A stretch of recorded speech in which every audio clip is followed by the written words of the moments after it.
মাঝরাত এমন এক সময় উবাইদুল্লাহ, যদি তুমি একবার ঘুম ভেঙে জেগে ওঠো, তুমি উপরে তাকাবে, আর উপরে তাকালে উড়ন্ত সব তারাদের ছায়া তোমার চোখের মনির ভেতরে এসে দিয়ে যাবে।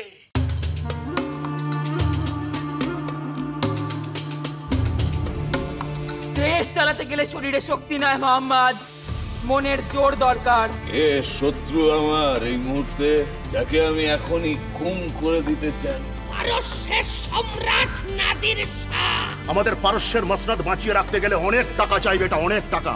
আর এই तमाम হিন্দুস্তানটাকে লুটে নিতে পারলেই আমাদের নিজেদের দেশটাকে আবার খাড়া করে দিতে পারবে।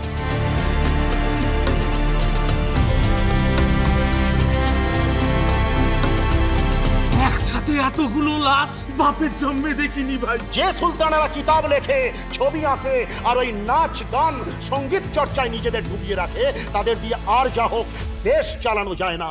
ওই হারেমের আলো দিয়ে সাজানো থাক মোগল বংশের এই এতটুকু ইজ্জত।